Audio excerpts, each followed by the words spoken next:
Lewis in a Black Horse pub.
Now we've got to do this to get rid of that one. It is Monday indeed. Good morning, Keith. Good morning, and there we are.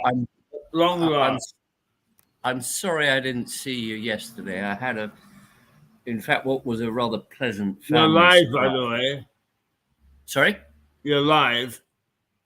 Yeah, no, that's fine. No, I had a pleasant family surprise that kept me away from taking a wander down the road. Yeah. So that's one of the family turned up, did they?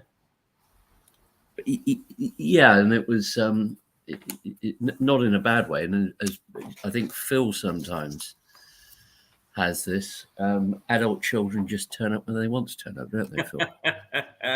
They certainly do. And they tend to fill the washing machine and empty the fridge. And then bugger off again to wherever it should be the other way around, of course. I know, of course. And I've said to them, I said, there will come a point in time when I will need my bottom wiped, and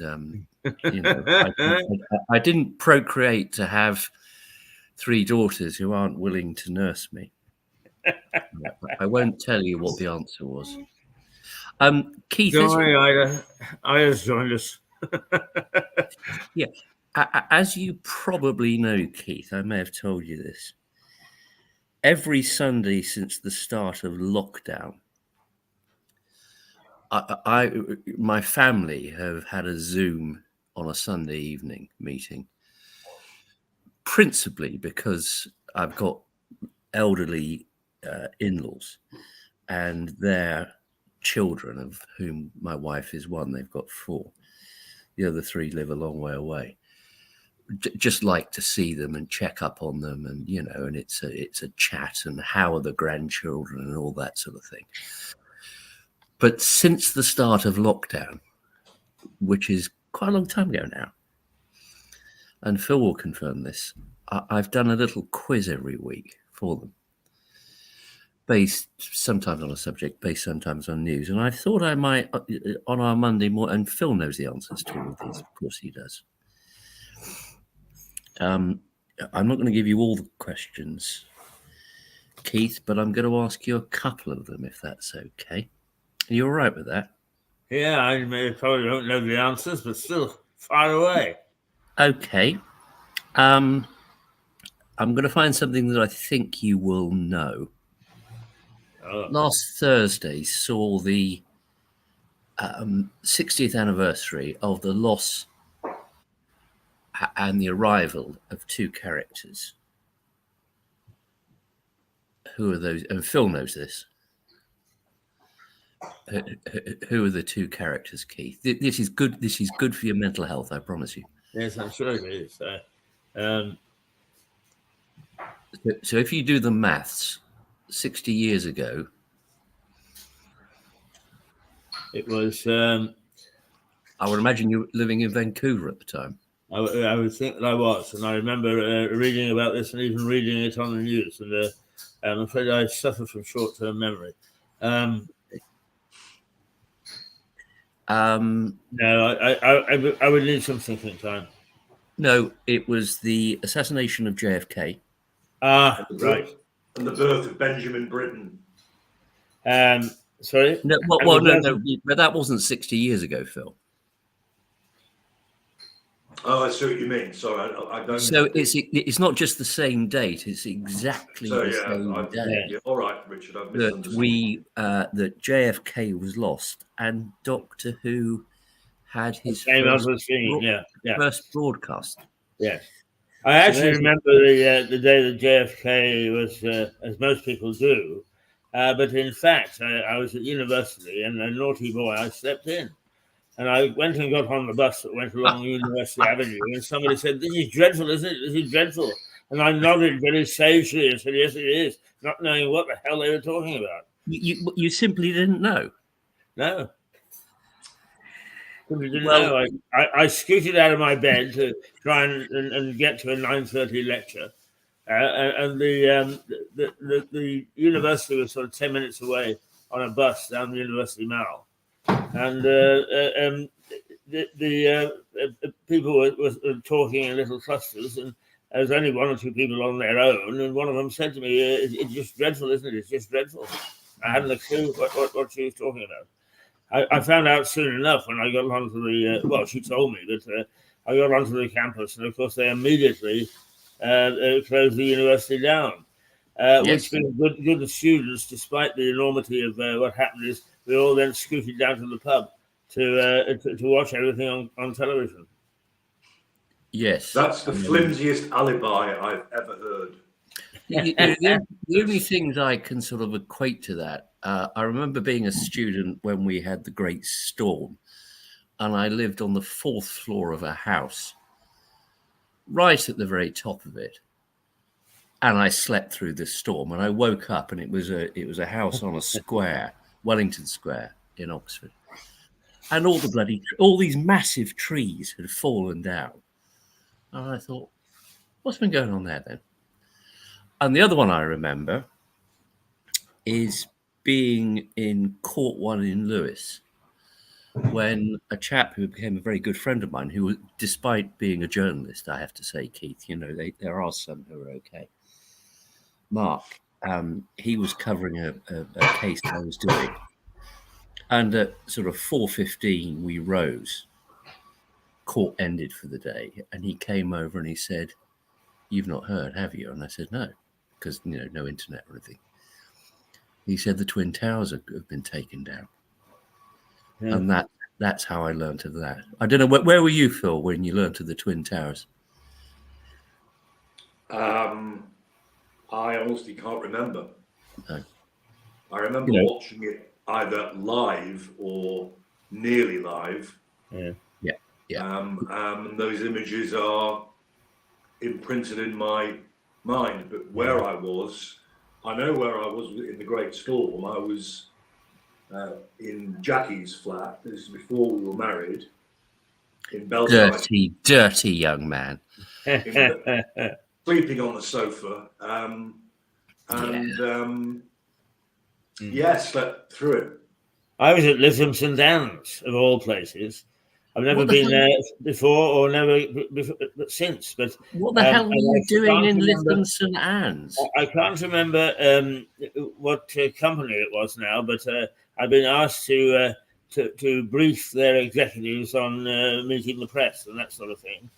And my phone rang, and it was a very, very noted journalist called Ron Onions, who was head of Capital Radio News and then head of IRN News, ultimately.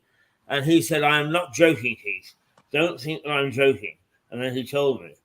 And because he had prefaced it, because we would tend to tease one another, senior journalists. The other thing is, I once met Tom Baker, I think it was, who was one of the Doctor Who's. One of the two, oddly enough, the two people with the surname Baker who have played Doctor Who, the other one being Colin Baker, who was much less successful.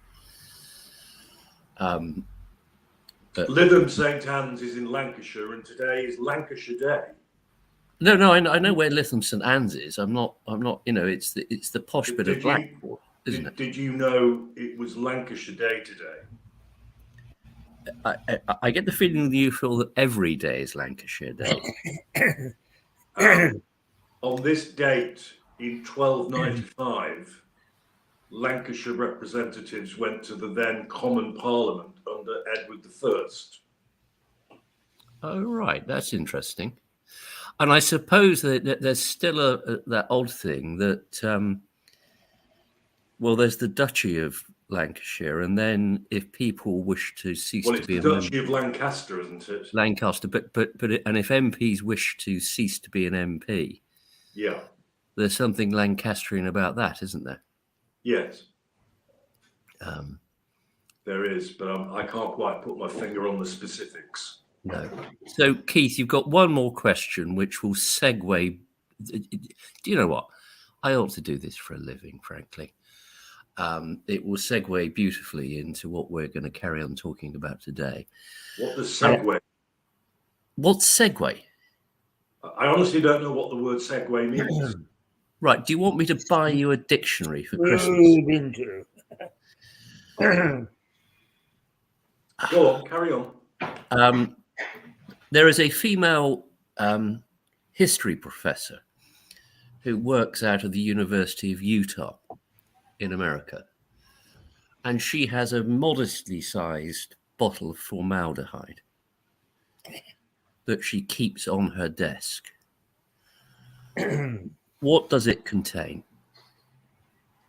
This is a great little fact. Gin. I'm not suggesting you're going to get it, but you're going to remember it, I promise you. I suggested gin. No, because it's formaldehyde. Ah, there's something in it. Yep. Was she It purports to be Napoleon's penis that they cut off at his post-mortem when he died. So it's quite a small bottle of formaldehyde. I just want to make it clear, chaps, that if I go before you, you'll need to be buying yourself an aquarium for my. I'm just saying, Phil. Just saying, yeah. but it is slightly controversial as to whether or not it is in fact Napoleon's little fella. Because I don't think Sorry, an American attorney would ask, are you sure Napoleon was dead when you did this? I don't know, because of course he did have this odd relationship with women. Joseph. I don't think we touched upon it last time. Well, I tried to, but you shut me up. Well, that's probably for the best. But she was older than him. She'd been married before and had a son. Yeah. And the sad irony was that she didn't give Napoleon a son, which is why he divorced her. Yeah. Albeit he had a number of siblings who he put into high office around Europe. Including his stepson, yes. But he wanted a male heir, a bit like Henry VIII, I think you need some male heir, but that's a different point. Sorry. Did you say heir or did you say hair? Sorry, I missed it. Look, short arse. That's There's the one. Quite a bit of hair on this head. It's just very, very blonde. Yeah, and I'm too short to see it. So next time I see you, I'll stand on a chair and pull your wig off. So that's fine. Now you've got 3 daughters, Richard. What children have you got, Philip? I have a daughter who's in her mid-30s, who always announces when she's turning up, which is lovely. She's currently out of work because of that. They're now settled, but the writers and actors strikes in the film industry in the States had a very bad knock-on effect over here. And her profession is a set decorator for film sets. So she's currently out of work. Sorry, Phil, if I can just say, from all I've heard about the work that she's done, she's worked on some very large film productions, and she's very good at her work. Yes, thank you for that. I agree with that. She's done two out of the 3 Paddingtons. She's done the recent one with Indiana Jones with Harrison Ford looking half his age, where they went to Glasgow and made Glasgow city centre look like New York. And she's done others that I probably should remember. Yeah, Boys in the Boat, about the American rowing age at the Munich Olympics in 36.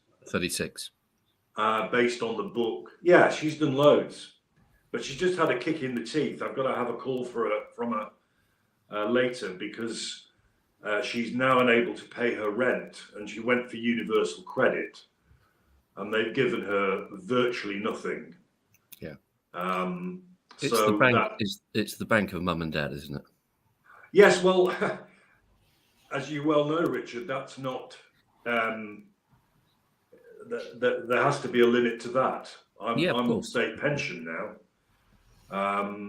Anyway, you're in a state and you're a pensioner, I think is what you mean. Well, I'm certainly in a state. Yeah.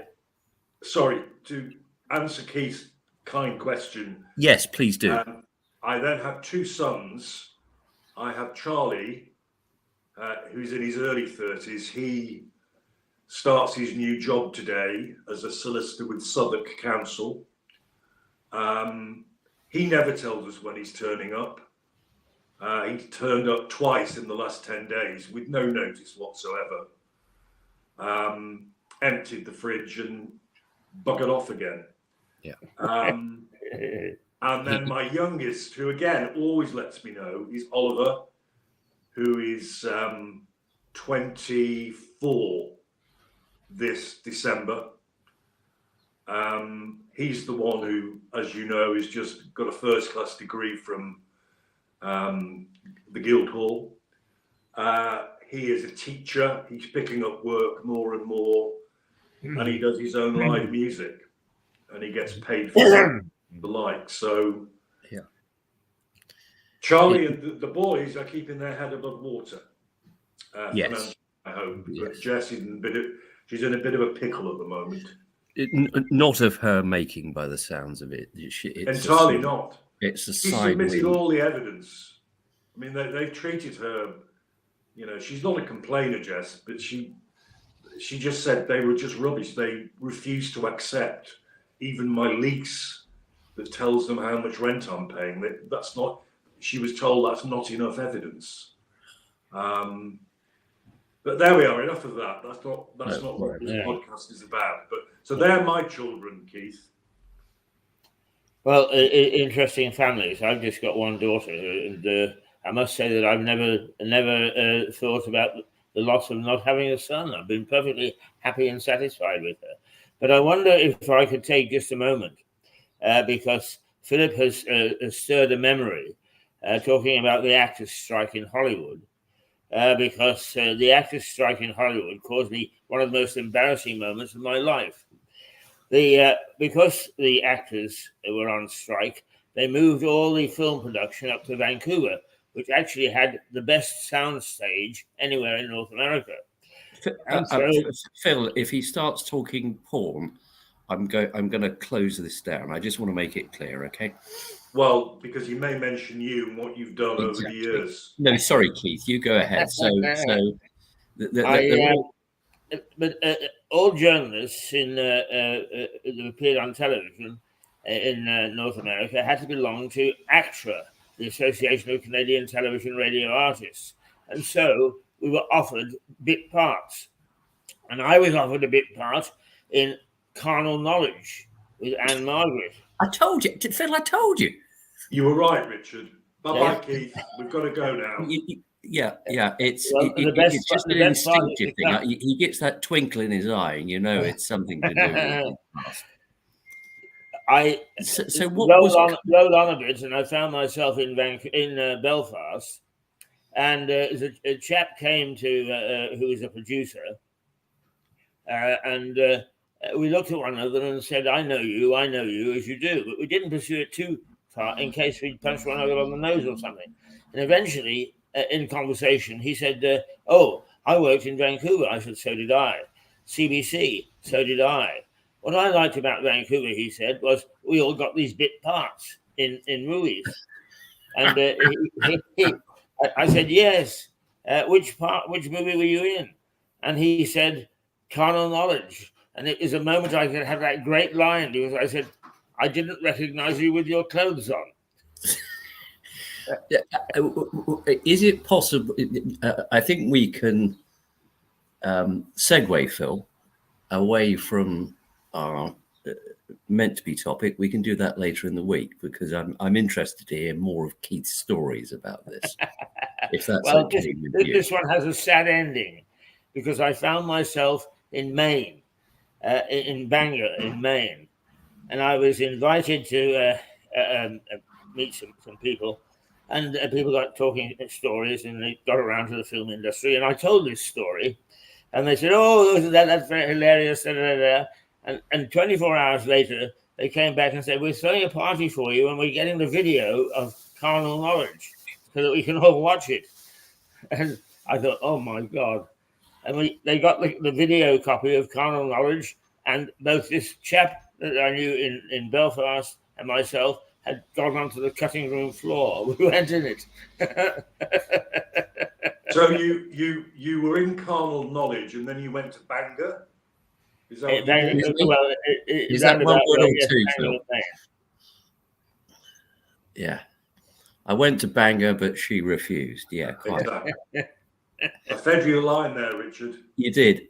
Keith, is it possible for you on a live broadcast to give us a sanitized synopsis of the plot of that epic, I don't know which famous director it was who did it, that film Carnal Knowledge?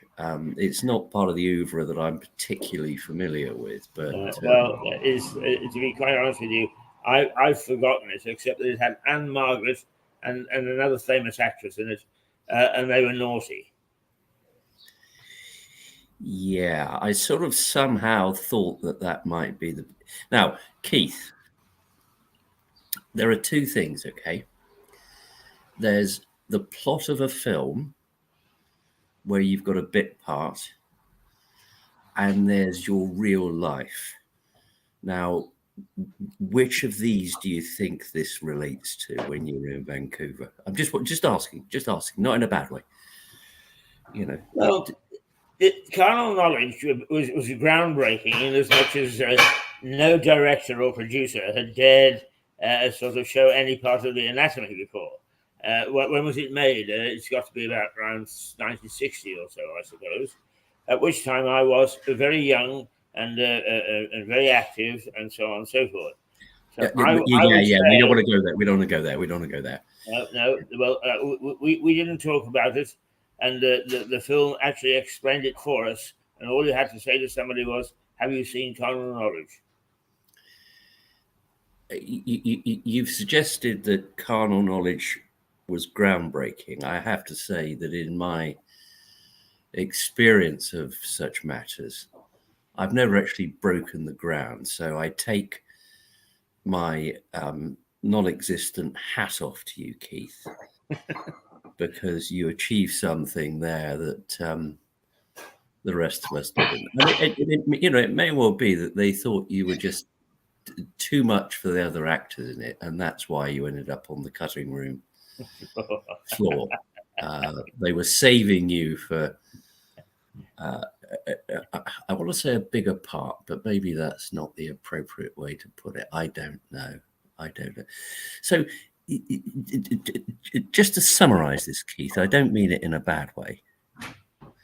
You are, after all, the man who runs this TV Okay. Are you saying that you were a porn star? Well, let's put it this way. It was porn that with an X rating could be shown on the local cinemas.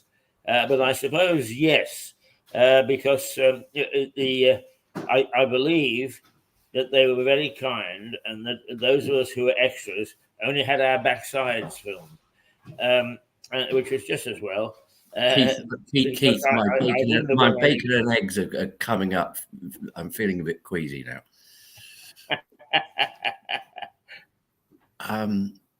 Well, that's extraordinary. Phil, have you ever considered being a porn star? You know full well why I could never become a porn star. Well, I was thinking you could have, you'd have a minor role of some kind, you know. Yeah, very minor. Mind you were in Deep Throat, weren't you? I've certainly, I'm not sure it was ever filmed, but I did the early takes on that, certainly. Yeah. But Keith, sorry, and the only reason I'm saying that we can, because Napoleon will not live to fight another day, but we need to do him justice. But this is a remarkable revelation that the man whom all of Lewis respects. That's a broad statement. Well, it adds to your James Hunt style character. You've got the red speeding vehicle, and now you've confessed, and what you have to accept was pretty grilling cross-examination by Phil and me. Then that you I haven't got a word in edgeways yet. No, go on. You'll have your word. But you are in fact James. I don't know why I'm bothering really this morning. No, but he is James Hunt. I get that analogy. Yeah, big red car, loads of pretty women around him. He's got a red devil. Yeah, he's got a sports mode, and he likes his hats. It all fits, doesn't it? Suddenly. Whether James Hunt was a porn star is another question. Yeah, physique for it, hasn't he? I mean, how many more boxes can this Keith Hayes man tick, Richard? I troubled. I mean, this is truly a voyage of discovery, isn't it, for us and the public? Well, the mercy is that, as you know, Phil, when offenders are interviewed under caution, of course we haven't cautioned him. It's for serious offences, not just audio, but visually recorded. So we have that with Keith. So if necessary, we can use it. Keith, you do not have to say anything, but anything you do say, which you fail to mention until you get to court, may be used against you, blah, blah, blah, blah, blah. He'll still say it. I find it extraordinary, Keith. Not that it's you, but that you agreed to do it. Show off your backside. Like your children coming home to empty the fridge, I was 8,000 miles away from my family, so I showed my backside so that I could fill my fridge. Yeah. Not with my backside, I must say. Phil, I think you've got a backside story, haven't you? I'm not sure whether we've heard it before, but it's worth a retelling. Oh my goodness. God. Go on, give it to us, because it's a great story. And it is, I assure you, completely true. Don't doubt you. I was a lodger in a flat above Finchley Road tube station, Keith. And the people I lodged with, who I increasingly did not get on with, had gone away for the weekend. Now, my bedroom overlooked the yard and some of the platforms of the tube station. And I had had a bath and I was drying off in a then very 70s short. Because believe it or not, because I played a lot of sports, I used to have a reasonable physique. And so I was wearing this frankly very short, flimsy, sky blue dressing gown, like a toweling dressing gown. And I was convinced I heard somebody knocking at the door of the flat in the communal lobby. So I went out of the door, which is a very, very heavy oak door. And as I looked down the stairs thinking I was seeing somebody, the door clicked shut behind me. So there I was outside an entirely empty flat, dressed only, literally only, in a flannelette dressing gown above a tube station. I knew nobody else in the rest of the block, not that they could have helped anyway, because they would not have had a key. So all I could do was go down to the tube station. So I went down the lobby, down the stairs, out onto the main Canfield Gardens, which is called Canfield House. And this is opposite the then flagship Waitrose store. Okay, that was literally across the road from me. Turned left into the tube station where there was a queue of people in the old-fashioned ways at the ticket office buying tickets.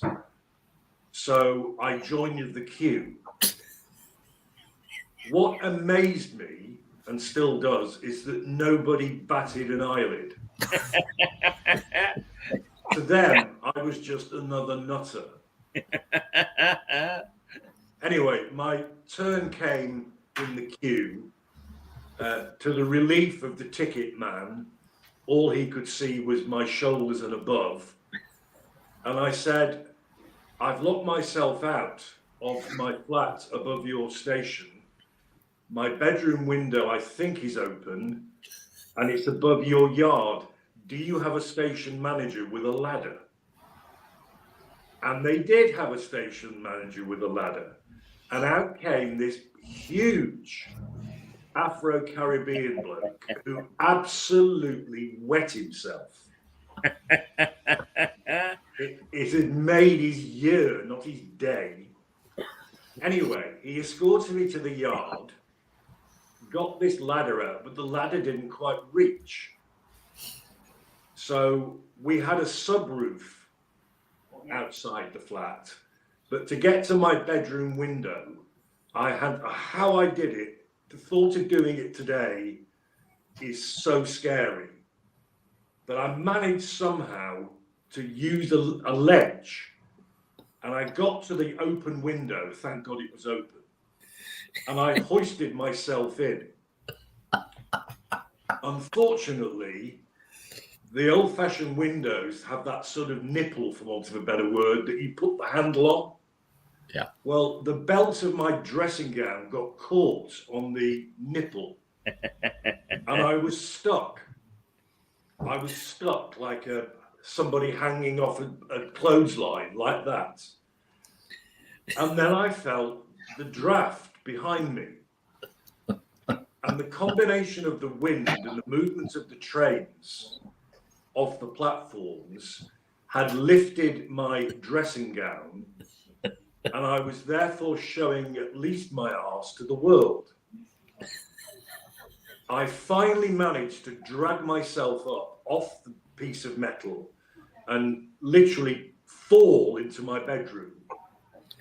I got up, went to thank the manager, who was physically on his knees, shaking like a jelly. Shaking like a jelly. He was inconsolable. And then I looked in the distance, and platforms 3 and 4 of the Finchley Road tube station were giving me a round of applause. Every bit of that is true. Well, Phil, you say that. I've seen your police national computer record. As I understand, the what was then called the Metropolitan Stipendiary Magistrate who tried you rejected that account and thought that you were just flashing your ass. Which, Well, and, whatever the motive, it certainly got flashed. it got flashed, and we have, I know, in previous broadcasts talked about bad character evidence, and I'm aware that on a number of occasions that has been wheeled out in relation to you as being an example of where you are a serial bum flasher. Yeah. Yeah. Well, there's no point flashing my front bits, as you know. So I rely on my. I don't know. I'm just slightly concerned that I find myself talking to two men, both of whom seem to quite enjoy revealing their rear ends. Not, I'm just trying. I don't think I've ever done that. Not without. Mine is merely a memory. It wasn't. Today, it'll have gone viral on the mobile phones, but not then. They didn't exist. I didn't see anybody with a camera. Did they do an ID parade where they could recognise your dimples and say, "Yeah, that's definitely the one." Can you imagine that a lineup of backsides? Good. A lineup of back, and then you've got. But as Keith has pointed out, he didn't remain in the film. He was on the cutting room floor, so he's clearly a very unattractive arse. Well, I wouldn't. It may, as I said, it may well be that his rear end is simply, or was simply, too pert, and the main actors in the film insisted that he was removed from it because he would steal their limelight with his buttocks. You see that? Now, Richard, you are actually, you've been hard on, if I may use that phrase, you've been hard on Keith and me. Yeah. You are showing a very unhealthy interest, if I may say so, in naked men's backsides.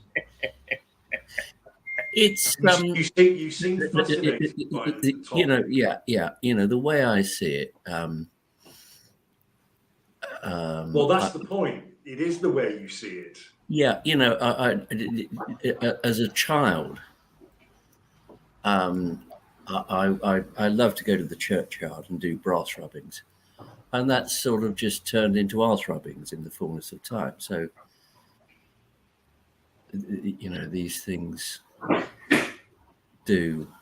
Well, of course, you and Jed still go to a churchyard, don't you?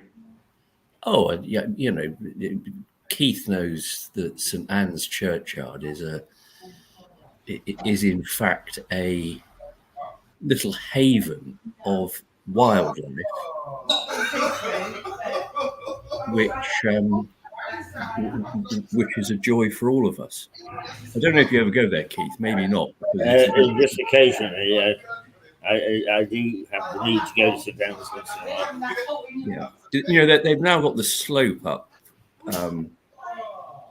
on the western end of it, so you can get in there. Can you hear the noise behind Keith? That's Declan and Ada. Yeah. Yes. Laughing their heads off, having heard what Keith has got up to. Yes, and my back's to them. Yeah. Keith, I think you're booked for Saturday night. You and Phil. The Fat Monty, they're going to call it. I think it's like the Full Monty, but and I think you've made nice noises about the Full Monty, saying it's a movie that you enjoyed. Yeah. It's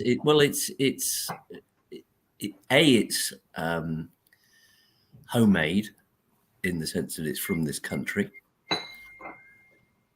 B, it had some great actors in it. C, it had a great script. And D, it keeps the women happy because they are hoping to get a glimpse of the men's buttocks.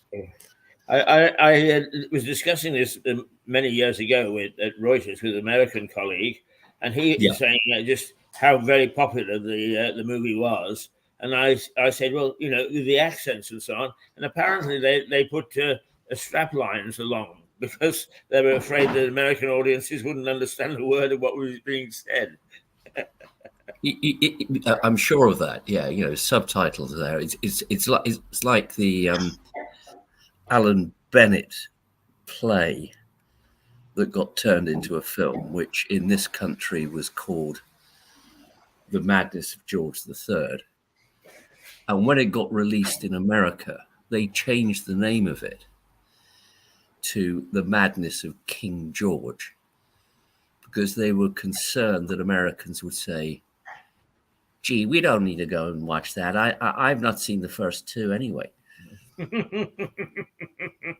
And that is apparently a true story. Alan Bennett tells it beautifully, of course.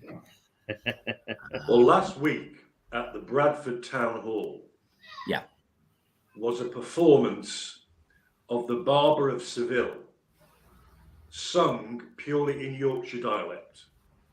Good grief. True. There is that. I'm trying to think what they're called. There's a company who put on Shakespeare's plays in the Yorkshire. I'm not sure it's quite dialect, but Yorkshire accent, and I'm trying to think what they're called. But it's the same idea. Well, my friend who lives in France, he and I have a mutual friend who's as Yorkshire as they come. Yeah. And we were pulling his leg, and my friend Pat in France just said, opening, "That needs a haircut, lad." The end. Anyway, you don't get that. It's all right. No, I know. Got it. Phil, you were talking, or you mentioned to me earlier this week about an episode of I'm Sorry I Haven't a Clue on Radio 4. Yes, I did. And one of the rounds they have on that is one of the teams of two are given a book or a film or whatever it might be that they have to describe to the other team. The other team have to guess what it is. So it's a sort of vaguely comedy. Well, there's that, but if you're meaning what I alerted you to, it's the meaning of a word. Yes, go and tell us about it. Intern. Yes. And the answer was where a Yorkshireman puts his ashes. Intern. Yeah. And I didn't text that to Keith, actually. I think he knows that one. Yeah, and the other one that I thought was rather good from the episode this week was the two of them doing Yorkshire accents, saying, and one of them comes in and says, "Hey up, I'd love a cuppa." The other one said, "Right, well, you sit down and I'll see what I can do." And the first one says, "Aye, that's grand, that is. It's a film, E.T." Yeah. E.T. E.T. Very, very, very clever plays. Very clever plays on words in that program. Well, my friend Andrew, who has lived in Yorkshire all of his career, as well as being brought up in Sheffield. It's a bit like Hale and Pace, Geoffrey Boycott, The Yorkshireman, all those fantastic sketches. He does say "e" a lot. Yeah, that's his. He just does it. I've never heard him say "a up," but my neighbours here are both proper Lancastrians. Well, they're from Widnes, which was in Lancashire when they were born and brought up there. right. And Jim hasn't lost any of his northernness at all. And he says things like "oh I" and "ale." Yeah. Very funny. The old fellow who was my the tutor at college where I taught for a while, significantly older than me. I would imagine he's gone now, but the Queen's College, Oxford, is just full of bloody Northerners. And he did literally used to say, "he," and it, you know, if it was a sort of interjection at the start of every sentence that he'd say "he." Yeah. And I remember, sorry, it's almost like what was it? Not a pronoun. Well, it's a verbal tick, isn't it? It is, and a totally unrelated story that you might find funny. I have mentioned in the past that at Durham, where I studied law, my equity tutor was called Leo Blair, who was Tony Blair's father. Father, of course, yes. I had no idea about that at the time. It's only since that I discovered this. But Leo Blair QC had a stroke, sadly, and he'd had to stop practicing. So he got this job at Durham Uni, the law department, as a lecturer and a tutor. And in my particular tutorial group, and he was whether it was because of the stroke or it was always the way, he was a hilarious malaprop, both in his lectures and in his tutorials. And we had a girl in my tutorial group whose name was Angela Maxwell, and he could never get her name right, ever. So we had Wax Mel. The funniest one was Smelly Wax. I mean, this is in this sort of very gentle, I think, Edinburgh accent. Yeah, because they were. Tony Blair went to Fetters. Fetters, yeah, in Edinburgh. He went to, I had, because it turned out two of my friends at Durham, who also went to Fetters, knew the family. Again, that's posthumous, but well, that's why Tony Blair has such a broad Scottish accent, obviously. No. Oh, that explains it. Yeah. No, dear old John. He then became MP for Sedgefield, didn't he? Yeah, yeah. Dear old John, who was my fellow tutor, very much significantly older than me.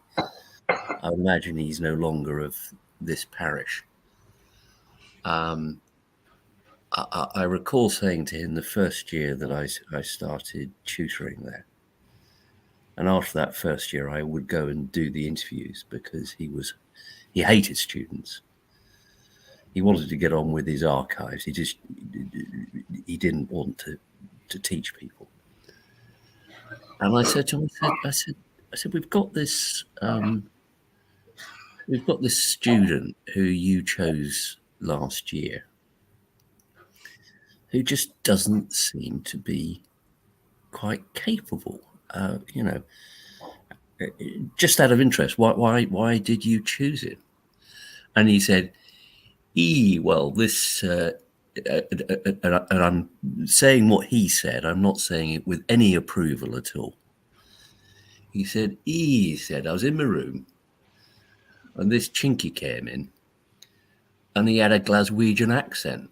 And I thought, well, there's a rarity. We'll have one of those, won't we? I mean, it is true. I mean, I'm so bored sometimes. I watch old episodes of The Comedians and stuff like that. Oh, right, yeah. And you've got Charlie Williams. Yes. You know, the original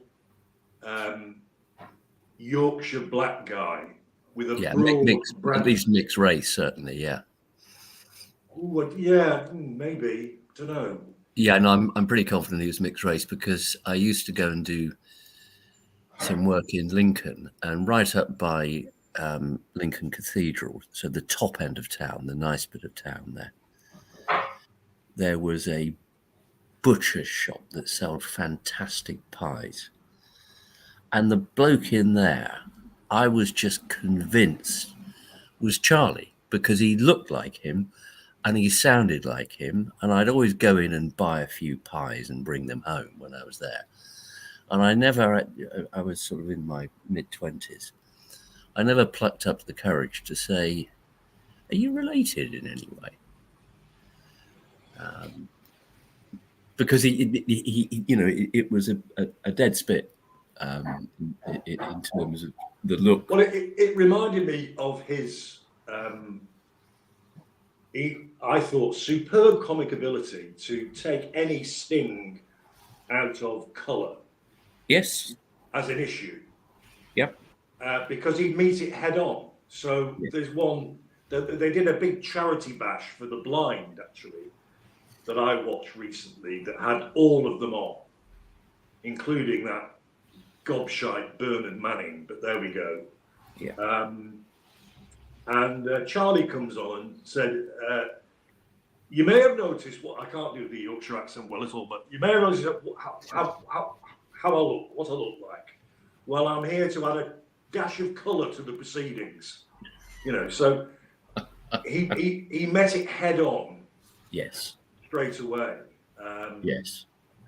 And there were some very good jokes. And they were generally quite clean.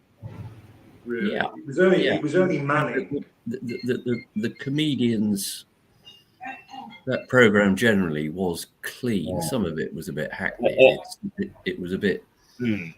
Another coloured comedian that I liked, and I had the privilege of interviewing because I thought that he handled the colour question extremely well, was Kenny Lynch. Yeah. Yes. Very much so. Yeah, absolutely. Yes. Yeah. I have, and I'm sure Phil won't approve of this. I don't approve of anything you do. No, but since his passing, I have been re-watching Barry Humphries. And as an extemporizer, which is, Phil, to a certain extent, what you and I do in our professional life, and to a certain extent what Keith did in his professional life, what we probably do here. He was just extraordinarily good. There's an episode of Parkinson when he's got Judi Dench and that woman who's married to the ludicrously fat rock star. I can't remember what her name is. Sharon Osbourne. And it's just brilliant. And it's not, it's not scripted. He's talking away.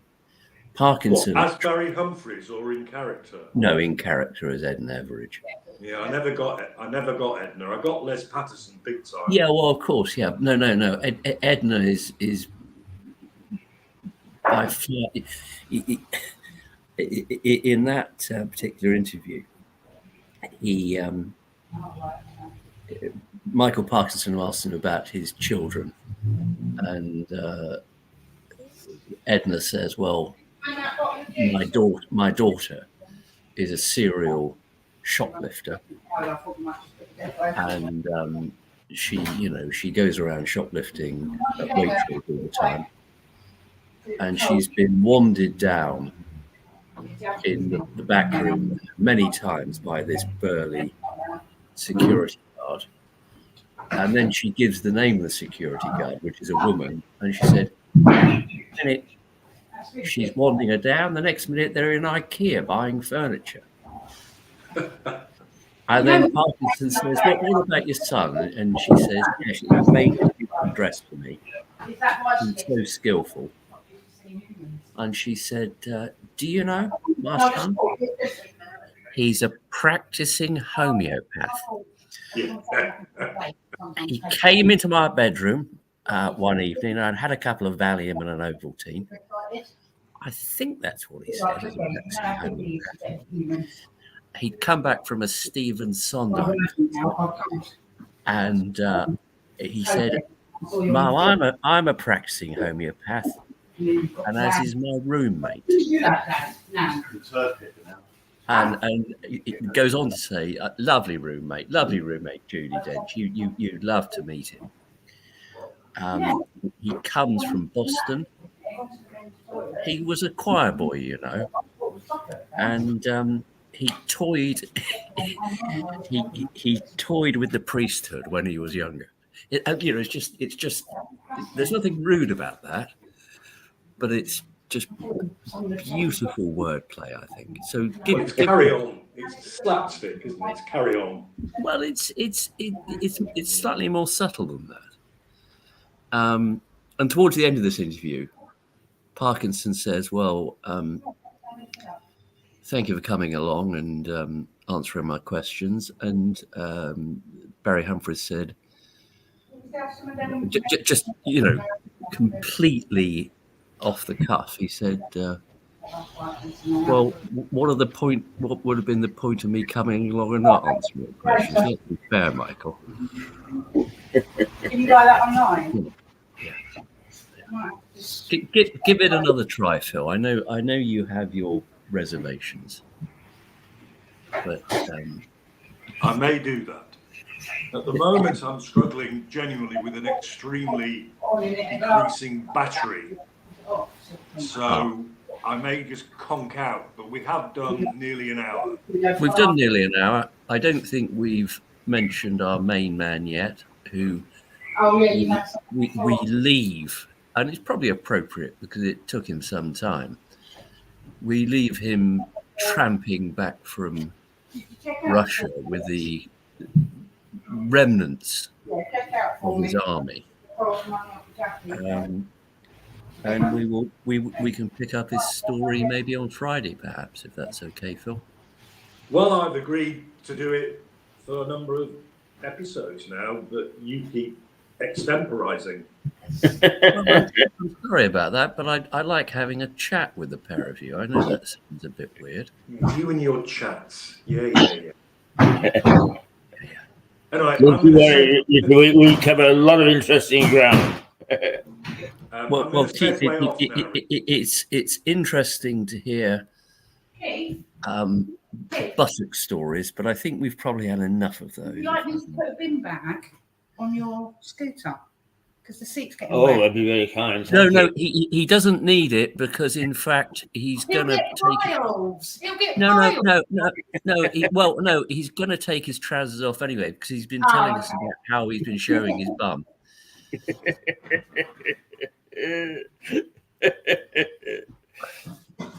Could I just make an observation, which changes the course of the conversation slightly? But in the paper this morning, there is in one of the papers anyway. In several papers, there is a big story about a job's worth somewhere up near Blackpool, who has been threatening and bullying for 2 years an old lady of 90-something for giving birds bread and so on. But the reason that it's made the news is because they have been threatening this old lady of 90 with all sorts of things. And if you recall, as Ada asked for your help and advice the other morning, because she was also bullied by a local council official. And it seems to me that this is endemic throughout local council officials. It's small people with limited powers that they like to exercise. That's enough about you, Richard. Shut up. No, but that is appalling. Yes, it is. I don't particularly like pigeons, I have to say. Maybe with a blueberry sauce, perhaps, something like that. Yeah. It doesn't matter about the right or the wrong of the. No, exactly. They are treated. Yeah. Yeah, I like living where I do, because there's that what used to be the police garage behind my house. It's got a flat roof, and so it just gets seagulls on it, and they, if anything, are worse. I may have told you this story. Sorry, I know we've got to go. Some No, I years don't ago. have to go. It's just when it conks out. That's all. Yeah. Some years ago, when my youngest daughter was probably only just into double figures by way of age, it was a very odd thing because we get seagulls, and I've told you this, Phil, before. We get seagulls, and we also get rooks, and the rooks tend to be down in the middle of town by the station, those big trees there. Seagulls at the top of the town, but occasionally they meet up and have these sort of terrible Battle of Britain type combats.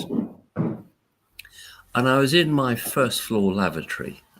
I'm not going to tell you any more than that. I'm not going to mention my bottom. I was actually having I couldn't afford a seat. I had a standing event, and I just saw this thing flash past the window, just outside, and then I heard a crash, and it was a rook that had been chased off the roof of the police station by a seagull, and it clearly got a bit discombobulated, and it ended up just going straight through my daughter's bedroom window, and landed on top of her on her bed, which was hideous. And you could imagine it was a trauma for her. And I was thinking, oh God, what am I going to do with this? You know, have I got a dead rook? And how do you cook rook? I don't know. But I got a towel and I picked it up and held it to the window, and off it flew.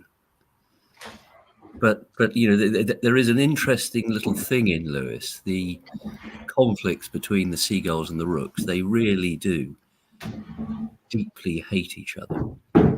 So it's you know, Lewis FC are called the Rooks, Brighton and Hove Albion are called the Seagulls. You can see where the conflict comes from. Yeah, they should have a match each year. Yeah, the Rooks versus the Seagulls. No, but in all seriousness, Keith, I've stood and watched 50 of each bird variety just down the way, round the back of the Black Horse, in fact, swooping around at each other, and clearly intent on causing each other harm. That you know, none of them are very nice, I'm afraid. I'm not sure I like birds, but there we go. Well, I watched some old cricket footage from the mid-70s the other day. Yep. And it was a match at Perth, England, Australia. The programme was about how brutally fast Jeff Thompson was. But one part of the programme was Tony Gregg hit a ball that was relatively catchable, but it went over the head of Dennis Lilly and hit a pigeon that was on the field, on the outfield. And the pigeon, everybody thought was dead. The ball had absolutely smashed it. Well, Dennis Lilly, fearsome in his own right, goes to the pigeon, lifts it up, takes it to the boundary very carefully, starts stroking it, puts it back on the ground beyond the boundary, gets on with the game. 2 minutes later, the commentator says, the pigeon's just flown away. Dear, oh dear. I think it was Richie Bennout saying the pigeon's off. You know, well, you know, it's good to hear that even dear old Dennis, with his hairy chest and his medallion, had a softer side with the birds. Anyway, I'm away. With the fairies. Yeah. Bye. Goodbye. Go to your churchyard and speak to the fairies. Thank you. I will see you on Friday. All right. I will remember you both tomorrow when I go into a new era, a new part of my life. What part is that, Keith, if I may ask? I become a mid-octogenarian tomorrow. Oh, right. Is it your birthday tomorrow? It is indeed. Oh, Yes. Keith. Who have you got appearing on the programme tomorrow? Well, we don't actually broadcast live tomorrow, so it'll be you again. It'll be a repeat of today. Okay, all right. Well, if I don't get the chance to see you, I hope you have a good birthday, and I hope we get the chance later in the week to celebrate you being 35. Well, it's nice. Reaching 35 is indeed, one of those moments in one's life. Yeah. But I do hope that you have a nice restful day. Well, I shall try very hard. Knowing this business, I doubt it. Incidentally, Ada just put on the table there the menu from Sunday lunch, and I sampled Sunday lunch yesterday, and it's as good as ever. So good. if you want Sunday lunch, tell everybody the Black Horse is the place to go. The one thing I have said to Dec is that at the moment they don't have a homemade soup, and at lunchtime I often don't. Yes. I don't want a full meal, but I want a nice bit of crusty bread and some homemade soup, please. I think I heard you saying that to Declan the other day, and I think he's taken that on board. Yeah, it's a request. That's all it is. But I do like a bowl of soup, and I simply won't. I'm a bit fussy. I won't eat soup out of a tin. No, quite right. And it's can I just tell you one little story? Sorry, it was gone, but when I first went to Belfast, I was introduced to a pub, and it had got an English name, it's sort of like the King Edward or something. I can't remember exactly, but you would go in, and behind the bar was a barman who would shuffle up and say, "Yeah," and nothing more. And then he would offer you one of 57 varieties of soup. And do you know who that barman was? Go on then. Jerry Adams. Oh my giddy aunt.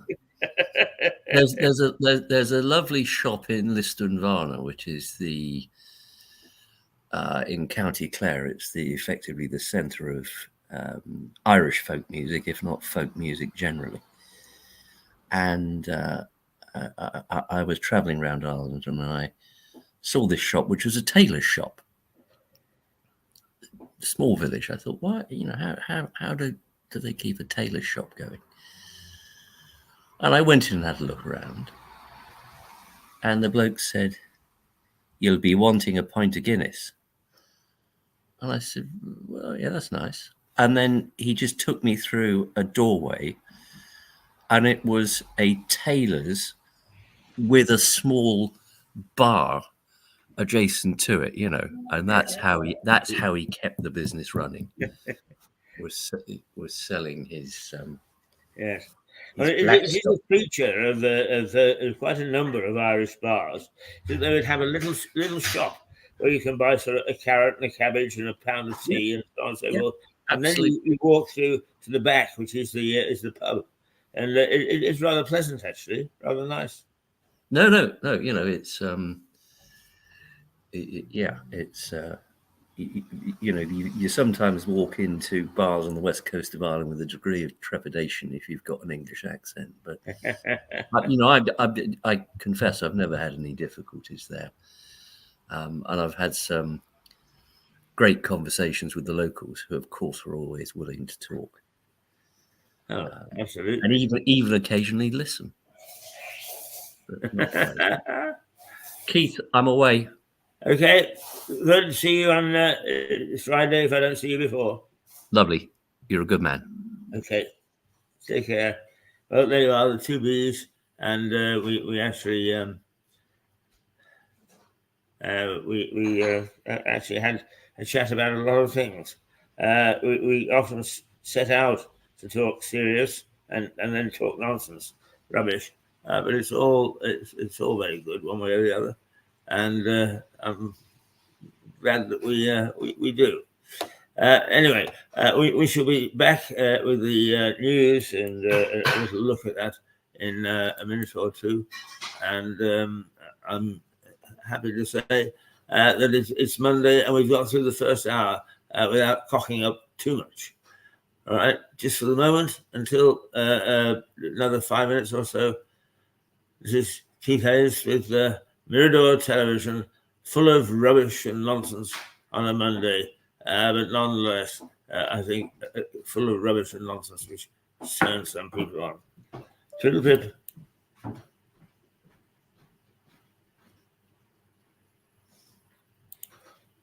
Oops. From Lewis.